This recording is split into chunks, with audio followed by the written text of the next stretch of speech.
জাইগোটটা ইউটেরাসের যে কোনো একটা লাইনিং এ সে বসে পড়ছে, একদম মাসেলের ভিতরে যে বসে পড়ছে, যাকে আমরা বলছি ইমপ্ল্যান্টেশন। কি ঠিক আছে কিনা?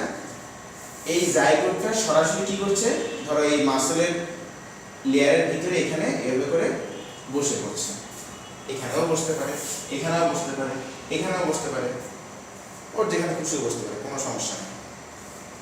এরপর এইখানে বসার পরে সে এবার গ্রো করতে থাকে, গ্রো করতে থাকে। তো গ্রো করার একটা পর্যায়ে গিয়ে ধরো আমি ইউটেরাসের একটা লাইনিংকে জুম করে ড্র করি,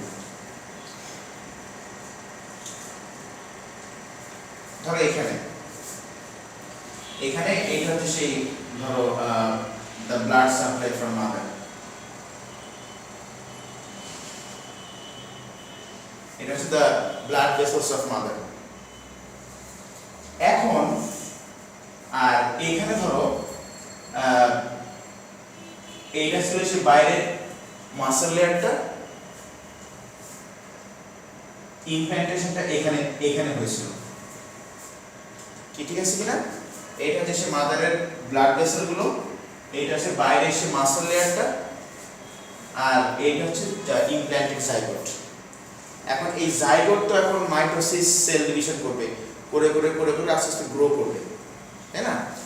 তো গ্রো করে আস্তে আস্তে সেখান থেকে ফিটাস তৈরি হবে, দেন সেটা আস্তে আস্তে একটা একটা বেবির একটা শেপ নিবে, হাত পা তৈরি হবে। এখন এই বাচ্চাটা তাহলে খাবার পায় কিভাবে? বাচ্চাটা খাবার পায় যেভাবে, সেটা হচ্ছে আমাদের নাভি আছে না, এই নাভিটা খুবই ইম্পর্টেন্ট, কারণ বাচ্চার নাভি থেকে ব্লাড ভেসেল বের হয়, দুইটা ব্লাড ভেসেল, যাদেরকে এরকম প্যাঁচায় প্যাঁচায় বের হয়।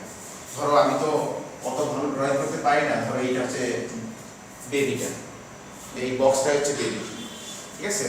তো এখান থেকে এভাবে করে প্যাঁচায় প্যাঁচায় ব্লাড ভেসেল বের হয়, পেঁচিয়ে পেঁচিয়ে ওই গিনের মতো করে,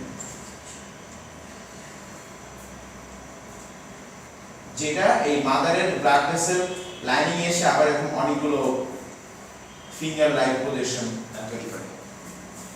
এই ফিঙ্গার লাইক প্রজেকশন তৈরি করার কারণটা হচ্ছে সারফেস এরিয়াটা বাড়ানোর জন্য।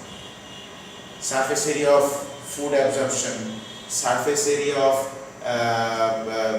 ওয়েস্ট প্রোডাক্ট এক্সক্রিশন, এইটার সারফেস এরিয়াটা বাড়ানোর জন্য এখানে অনেকগুলো ফিঙ্গার লাইক প্রজেকশন আবার তৈরি হয়।